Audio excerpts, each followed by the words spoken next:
which is table, God has a plan. Yeah. And God will celebrate your life. Yeah. Although for me, some of us we know. Yeah. Some of us we know yet free sooner yerika and yet bosremuka. We know where we were and how God by His grace. Yeah. How His grace. Yeah. By His grace. Adom bi adom nibi. Erade di mobia. Erade di bi beto so ne bi da wo so mpo de da. Ye ka say sa adom ni bi da wo so. Amen. Although for onye teta. Wo ye erade nsa no adwuma anopa yi. Je tumo se wiase ye din se den a onyame obo wo no onhwe ma wo mpro. Onhwe ma wo nsei. Onhwe ma wo nsei. Obeje wafim. Enti ye nya ni da so wo Kristo mu. Nya ni da so wo erade mu. Nya ni da so anopa yi. Nya ni da so anopa yi. O de ka inti dai. O de ka intu bekum ho. Ada nyama nko yi intu bekum ho. Wa ware ache intu bekum ho. Yari bi re isaja woni padua ne apo wa pomudin akofam hawo intu bekum ho. Akaka no na usi pisi ta ukoba chese utumi ye ubibia se ai se uhi oboafo intu be ye den. Erade emma wakukutu. Erade ma we da so ano. Amen.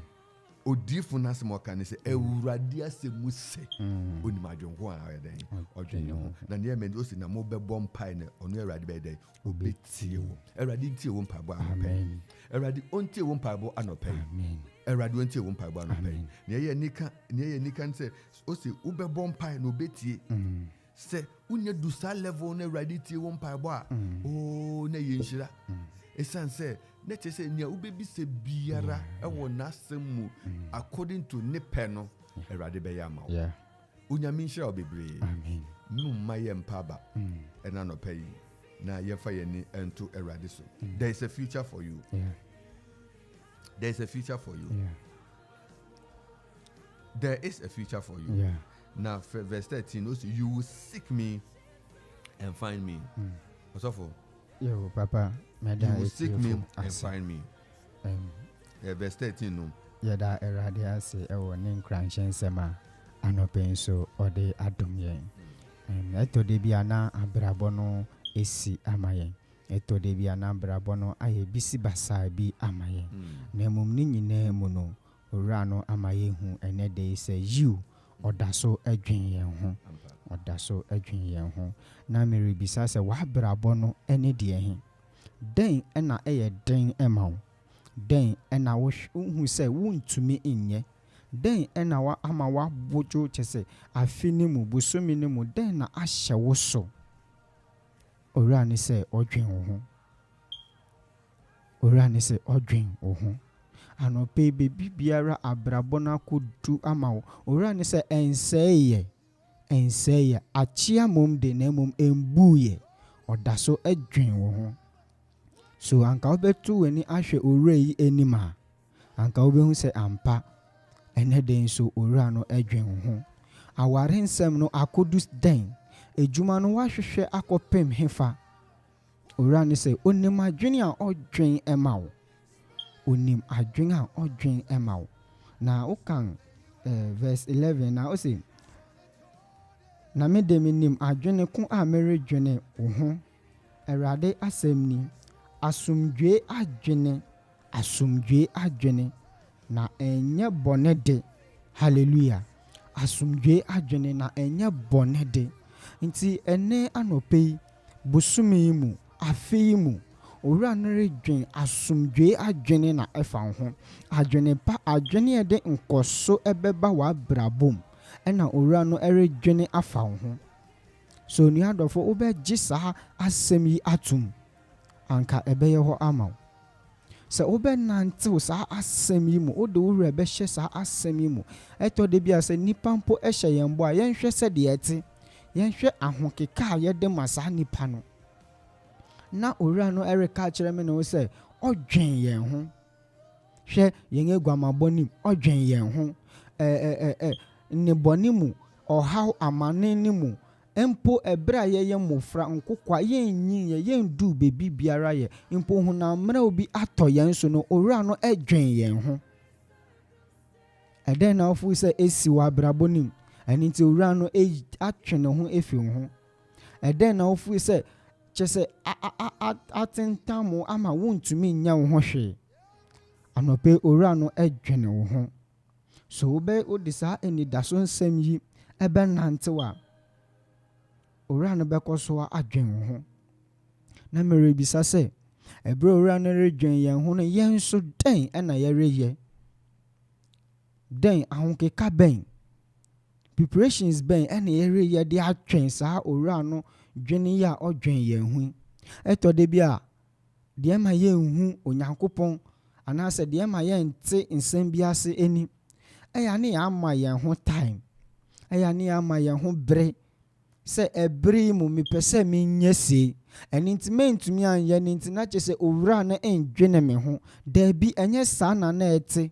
Ebia saa bere no mu ɔde saa dekode no ɛma wo a wonnim baabi a ɛde wo kɔ akɔsi.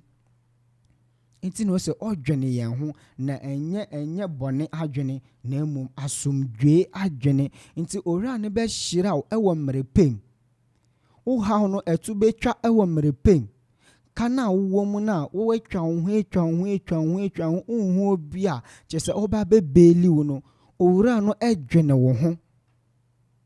Mmerɛ pɛm owura no ankasa bɛma wayɛ ɔdefo. Owura no ɛdwene yɛn ho. Ɔsɛ na mo bɛfrɛ me na mo akɔbɔ me mpaeɛ na metie mu. Na mo akɔbɔ me mpaeɛ na metie mu. When is Awurade ntumi answer yɛn prayers? Obi ɔsɛ ma abɔ mpaeɛ abɔ kyerɛ sɛ aware a meka sɛ mepɛ ma abɔ mpaeɛ so up to now menya aware ne yɛ. Owura no ɛdwen wo ho. Ejuma na meka sɛ mahwehwɛ no akɔ application atwerɛ owura no ɛdwene wo ho. Me yare yɛ di mi so over 40 years you ɛyampa owura no ɛdwene wo ho. Owura no ɛdwene wo ho. Na verse 13 no say na mo bɛhwehwɛ me ehu me efiri sɛ mo de mo akoma nyinaa bɛhwehwɛ me ekyire kwan. Nti no ahanom na kyɛ sɛ si yɛhwehwɛ owura no na yɛnhwehwɛ ne yiyi a yɛrenhu no. Ɔkwan bɛn so na wohwehwɛ wo gyefo yi? Ɔkwan bɛn so na wode hwehwɛ owura yi? Efisɛ wo se na mo bɛhwehwɛ me na mo ehu me efisɛ mo de mo koma nyinaa ɛyɛ dɛn ɛhwehwɛ me. Mo adwene nyinaa etim me so. Mo adwene nyinaa etim me so. Ɔkwan bɛn so ɛne yɛhwehwɛ owura yi? Ɛyɛ sika fam anaa ɛyɛ aware bi a yɛpɛ ɛne nti yɛkɔbɔ mpaeɛ ama Awurade sɛ ɔmma yɛn aware no anaa? Kwan bɛn so ɛna wohwehwɛ owura no? Onua adɔfo, wo a wotie me ɛna anɔpɛ yi, kwan bɛn so ɛna wohwehwɛ no? Wohwehwɛ no ɛma w'abrabɔ nyinaa anaasɛ edwuma ne nti na wohwehwɛ no na wo nsa ka edwuma ne wie a asa. Aware bi nti na wohwehwɛ no nti wo nsa nya ka aware ne pɛ etu etwa. Wonini ni twa ka bia bio. Yare bi nti wofrɛ no anɔpa ewia enwumere wonyanya wa yare sapɛ asa wone owura no inni hwe ye bio. Saa kwan no so na wohwehwɛ owura no anaa? Saa kwan no so ɛna wohwehwɛ owura no anaa? Anɔpɛ ɔsɛ ɔdwen yɛn ho. Ɔdwen yɛn ho. Ade nyinaa mu owura no ɔdwen yɛn ho. Ɔdwen men na wo ho. Enhu ne sɛ abrabɔ no esi ama wo. Yiw nneɛma mu ayɛ dende na mmom ne nyinaa mu no owura no ɛdwen wo ho. Yiw abrabɔ no unhu so de na mmom ne nyinaa mu owura no ɛdwen wo ho. Nkurɔfo mmakɔ umada so ti fie de na mmom owura no ɛdwen wo ho. Wokɔ a wonkɔ bi wɔbɔ din wɔ busua no ma yɛmbɔ wo din de na mmom wonsɛe yɛ owura no ɛda so ɛdwen wo ho. Situation bɛn na wowom? Wo haw ne dɛn? W'amane ne dɛn? Wo haw ne dɛn? W'amane ne dɛn? Ɛdɛn mpɔtee na ahyɛ wo so a wovaka me wo ɛno nti wontumi nde wo ho. Anɔpɛ owura no ɛdwen wo ho. Siesie w'adwene. Siesie wo kumem. Fa w'adwene nyinaa ma owura yi. Hwɛ sɛ ampa dwene yi a ɔdwene ho yi ɛmbɛ mu mma wo anaa? ɔsɛ na wo bompae a metie o na wo bompae a metie o na sɛ otie wo nso a na kyerɛ sɛ ɔbɛyɛ ama wo nso na sɛ otie wo a na kyerɛ sɛ ɔbɛyɛ ama wo ɛnɛ de onua adɔfo owura no ɛredwene me ne wo ho owura bi wɔ hɔ a n'ani de biara da n'ani ɛwɔ me ne wo ho n'ani kum yɛn ho ɛtɔ de bi ase yɛbisa ade na wɔde ma yɛn ahwɛ anigye a ɛwom anaasɛ obi ahyɛ yɛn bɔ sɛ ɔde bibi bɛma yɛn hwɛ anigye a yɛtumi de twɛn na owura no ahyɛ me ne wo bɔ ɛna nɔpɛ sɛ ɔredwene yɛn ho yɛn haw amanne no mu adwumasɛm no mu aware owura no redwene wo ho yiw ɛwɔm sɛ wo ma no aka akyi de ɛwɔm sɛ wankasa wabrabɔ no aka akyi de ɛwɔm sɛ bebree na akɔ wonya nkɔɔyɛ wonya nduu hɔ yɛ de na mmom ne nyinaa mu owura no ɛredwene wo ho ɔsɛ menim adwene a meredwene ɛfa mo ho ɛnyɛ bɔne adwene na mmom asomdwee adwene anɔpɛ saa asomdwee adwene no bi ntɔ obi so ɛna anɔpɛ saa owura no asomdwee adwene no ebi ntɔ me na wo so ɛnɛ de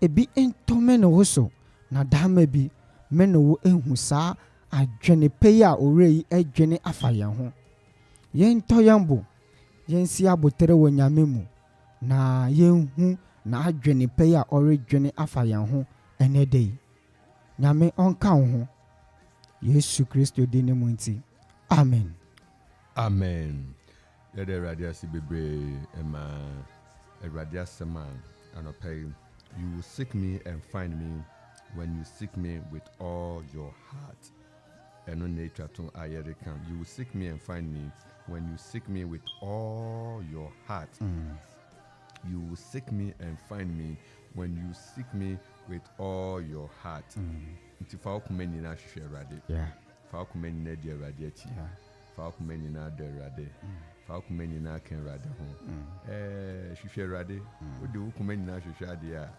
oyɛ denga unya wode okuma nyina the God has structured the heart in such a way sɛ wokuma hwehwɛ ade na wode okuma nyina di ade n'akyi a even your spiritual senses is directed na awurade yɛ wadom ma wo ose wo hyɛ wo hwehwɛ me a fa okuma nyina ɛnyɛ fa ne fa ɛnyɛ fa ne fa ɛnyɛ biara we don't seek God biara bibi ɛyɛ precious biara yɛnhwehwɛ ne biara bibi ɛyɛ precious biara wode wagudi ne wo machines nyinaa agudi ɛwɔ wiase yɛnfu sɛ deda tratra this is wutu for kwase mining for minerals gold and others it takes time you must make conscious effort you must stand and go through break the rocks crush the rocks take off all impediment because you want it and you are going to mine for it God says mo hwehwɛ mo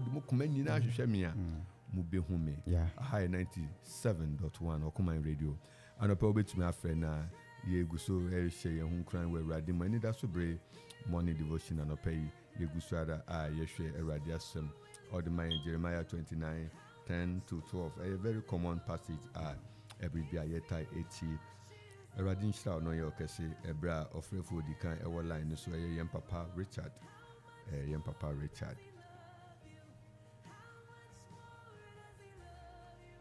hello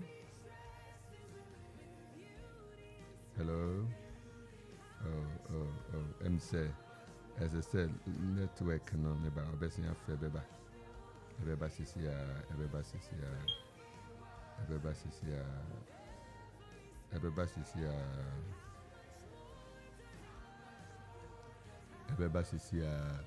0551667755 yes efina ya connect hello asudien kamo baba ba jen kan so okay and chapter 10 or say it's a for the no move in fear it was son about the really we Yesu krano by a woman and a herod and the company son Yakupon and can say, they me Yakupon. It is the memory by my down so bacteria get up. Kahero Umpan, my Kabipuat, the Lions are. My didn't go it with Sibro. I was a head of the Siwan Sana. I'm not with Sibro Cat, Yamma, Ponaka Joseph for the Mary Jamon San Punich. And on by. Or fight Drew one. Drew also. Also before how one for some time. I found on also. Did I get me as I restored back to the former brand new more demand rich by the Papa Smith, you declare. Now, that you walk is so small with me. Christo need Pia, need Pia, no, a could do purpose to get up for you probably do it. Yeah, about the time, you say that. That's what baby, I was sure that I will play as I try. And yeah, some get one. Someone take a could never put that sort of only one would get at their own time. As me, oh, no, go on. And the baby of Chris with you. Hey, yeah.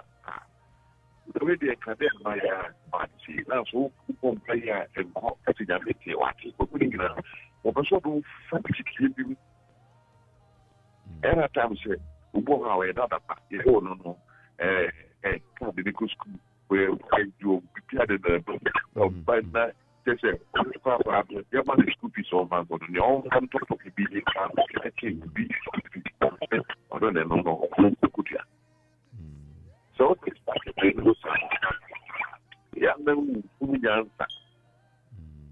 Now, so what to give you more yard, one free, the other day, Rimaku, and a pound, what he be a to turn out, be a post school, the idea, and another feet, a couldn't be given now for you, be never Croatia.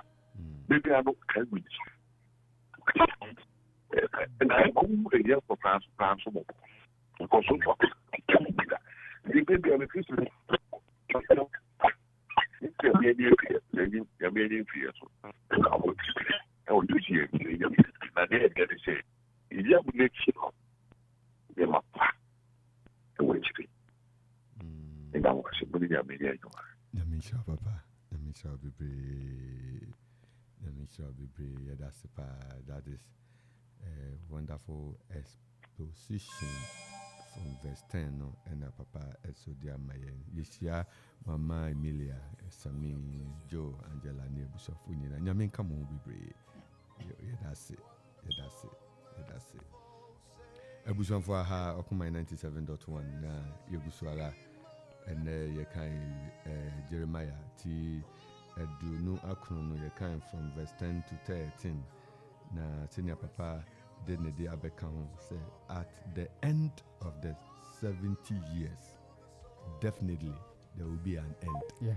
There will be an end. Yeah. There will be an end. Yeah. No condition is permanent. Yeah. Eradin Shroud, Eradin Kutu no permanent. Yeah. Eradin Kutu and Netim Po Etim Hoda.